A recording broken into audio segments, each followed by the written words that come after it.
यहाँ हम लॉलीपॉप को एक पीवीसी पाइप में खड़ा कर इस तरह गोंद से भर लेंगे। सूखने पर काट लीजिए और ड्रिल करके इसमें छेद बना लीजिए। ये रहा आपका एक्स्ट्रा नोजल। खिड़की पर जाली होना बहुत ज़रूरी है, खासकर गर्मी के मौसम में, पर इसे लगाना बहुत आसान नहीं है। हमें इस तरह प्लास्टिक का एक परछा बना सकते हैं और यहाँ फंसा सकते हैं। इसके चलते हम अंदर बैठे ही जाली आराम से लगा सकते हैं। ये देखिए, लग गई जाली। इस सीलेंट का मुंह बहुत छोटा है और निकलना मुश्किल। नोक के मुंह को पिघलाकर ऐसे बंद कर देंगे और बगल से काटकर इस तरह इस्तेमाल करेंगे। ये देखिए, एक मोटी परत निकल आई।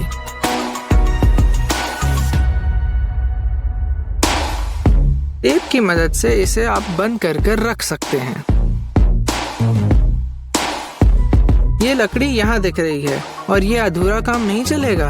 अब हम काट के इसे थोड़ा प्रोफेशनल रूप देंगे मीटर सॉ की मदद से। इसे 45 डिग्री के एंगल पर दोनों तरफ से काट लीजिए और इन हिस्सों को आपस में जोड़ लीजिए। ये देखिए,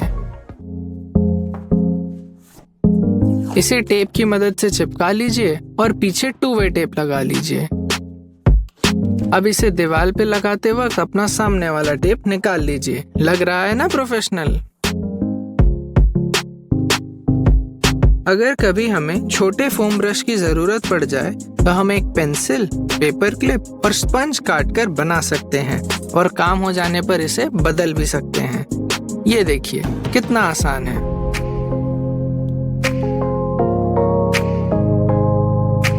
यहाँ हम एक प्रूसिक गांठ बनाएंगे क्योंकि इसे आसानी से बांधा और खोला जा सकता है। ये गांठ तनाव के वक्त मजबूत रहती है और बाकी समय इसे आसानी से हिलाया जा सकता है। इसका इस्तेमाल रस्सी और लकड़ी से टेंट बनाने में किया जा सकता है। ये देखिए, अब हम इन लकड़ी के 2 पट्टों को सरल तरीके से जोड़ेंगे। पहले चौड़ाई की मार्किंग करेंगे और उसका आधा हिस्सा काट लेंगे। इलेक्ट्रिक सॉ की मदद से इस तरह दांत बनाइए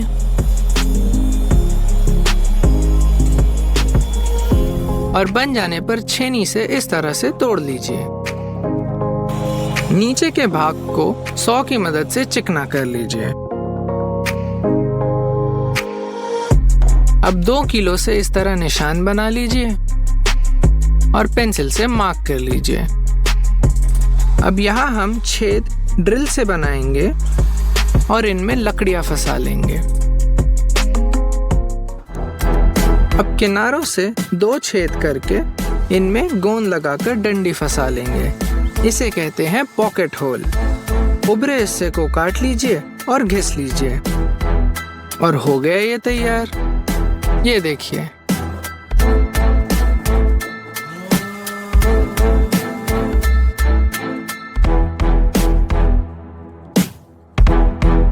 आइए अगले प्रोजेक्ट पर। यहाँ हम अपनी आरी पर एक गहराई की पाबंदी लगाने वाले हैं। एक लकड़ी काट लीजिए जो आरी की लंबाई की हो और चौड़ाई में उसकी आधी। अब आपको 2 खांचे काटने हैं बोल्ट की मोटाई के। इनका इस्तेमाल करके हम बोल्ट से आरी की गहराई तय करेंगे। अच्छा रहेगा कि पहले छेद ड्रिल कर लें, फिर खांचे बनाएं ताकि घिसना सिर्फ खांचे के सीधे हिस्से को पड़े। इस पट्टे को आरी के ऊपर रखकर 2 निशान बना लीजिए, कुछ इस तरह। जितना ऊपर उतना बेहतर। अब इन निशानों पर ड्रिल कर लीजिए।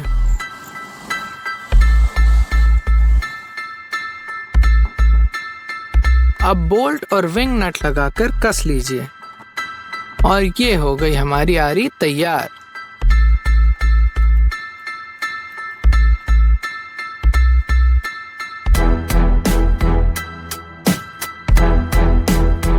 ये देखिए, इसे काटने पर अब पाबंदी लग चुकी है। अब आपकी मनचाही गहराई पर ही कटाई होगी।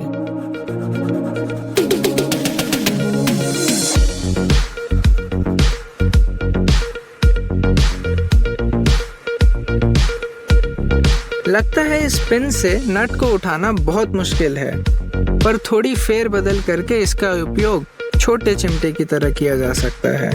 स्प्रिंग निकाल कर लकड़ियां पलटा दें और इस तरह वापस लगा दें। अब इससे हम सब कुछ उठा सकते हैं। ये देखिए, छोटी से छोटी चीज। ये है एक पार्टी ट्रिक। उठाइए सिरिंज और माचिस, सुई को फेंक दीजिए और माचिस के डब्बे के खुरखुरे हिस्से को काट लीजिए। कटे हुए भाग को गोल घुमाकर माचिस की तीली पर इस तरह लपेट लीजिए। इस तरह। अब टेप से सिरिंज के अंदर फंसाने जितनी मोटाई तक लपेट लीजिए।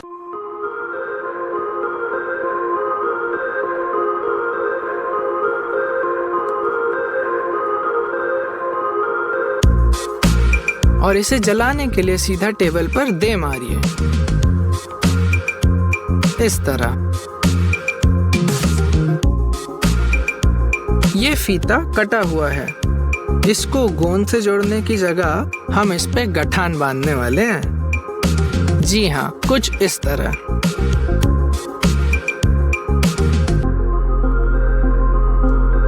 और ये हो गया। अपने आखिरी प्रोजेक्ट के लिए हम एक एडजस्टेबल रेंच बनाने वाले हैं, कुछ पुर्जों को आपस में जोड़कर। सबसे पहले पकड़ में एक चौकोन ट्यूब को लगाकर एक नट वेल्ड कर लीजिए। खुरदुरे भाग को घिसकर चिकना कर लीजिए। अब हम दो नट को लंबे बोल्ट में 2 इंच की दूरी पर लगाएंगे। अब एक क्लैंप से पकड़ के ऐसे वेल्ड कर लीजिए।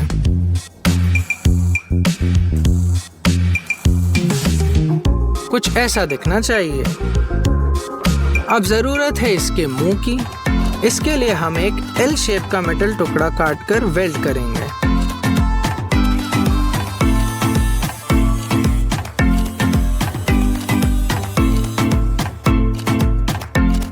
और खुरदुरे और अनचाहे भाग को निकाल देंगे।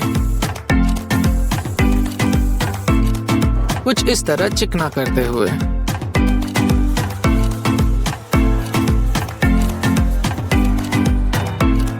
और ये हो गया हमारा पाना तैयार। इसे हम किसी भी पाने की तरह इस्तेमाल कर सकते हैं और नाप ना बैठने पर सिर्फ गोल घुमाने पे ये पाना तैयार। अजीब आकारों में भी ये काम करेगा, जैसे कि नहीं होगी। जब बोर्ड बिछा रहे हों तब हमें इस खाली जगह की लंबाई नापकर दूसरी तरफ से एक त्रिकोण आकार काटना चाहिए, जिससे सब कुछ सही बैठ जाएगा। एक कैन लेकर उसे इस तरह काट लीजिए। काट कर उसका एक कोन बना लीजिए। अब इसे लाइटर से बांध लीजिए।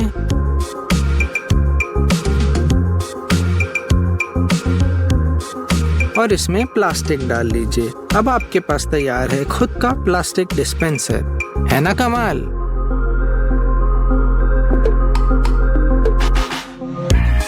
पाइप के 4 टुकड़े लीजिए और उन चारों के एक छोर पर चूड़ियां बैठा दीजिए। अब लकड़ी के पट्टे पर 4 पाइप रखने के और 4 चूड़ियों के खांचे लगा दीजिए। और ये तैयार आपकी खुद की कैंपिंग टेबल।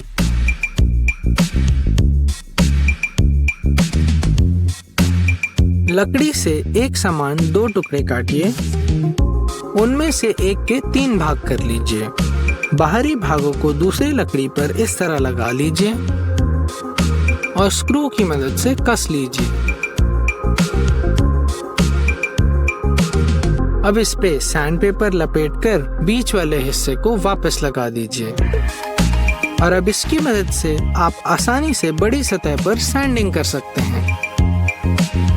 तार को पाइप से लगाने के लिए 2 जिप टाई का इस्तेमाल कीजिए। एक से बांधिए और दूसरे से कस लीजिए।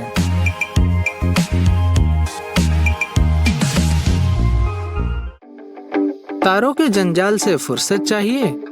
इंसुलेशन ट्यूब को लंबा काट लीजिए।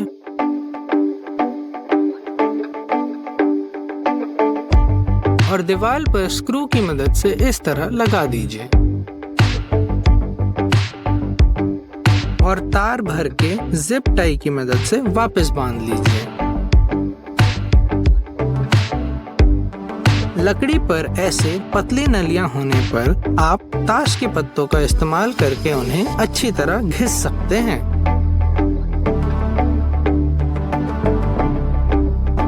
इस तरीके से, है ना आसान? आप स्टेपलर की मदद से अपने तार भी छील सकते हैं, कुछ इस तरह।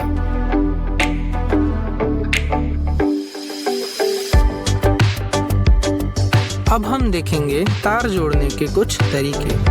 पहला तरीका, छीलिए और लगा दीजिए स्क्रू। दूसरे तरीके में हम छील कर घुमाएंगे और फिर स्क्रू लगाएंगे।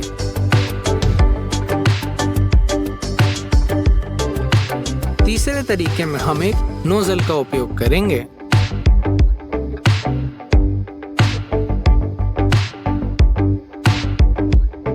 और इस आखिरी तरीके में हम इस तरह मोड़ेंगे और फिर लगाएंगे स्क्रू।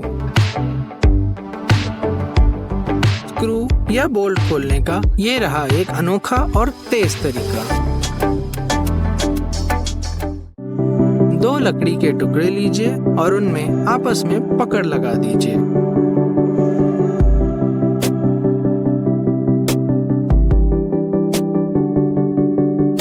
अब उनमें 2 छेद बना लीजिए और इस पर एक ब्लेड इस तरह बैठा लीजिए। अब हमारी तारों वाली छिलनी तैयार है। अब हम दिखाएंगे चौकोन कटाई कैसे की जाती है। पहले निशान बना लीजिए सही नाप का और इस तरह कुछ दांत काट लीजिए, पतले पतले, और छेनी की मदद से इन्हें निकाल लीजिए। ड्रिल में थोड़ा बदलाव कीजिए जिसके निचले हिस्से से आप इसे आसानी से साफ कर पाएंगे। ये देखिए, हो गया चिकना। और अब हम तार की ग्राउंडिंग करेंगे। एक पैकेट लेकर उसमें गीली मिट्टी भर लीजिए और इसे चिपकाकर दीवार पर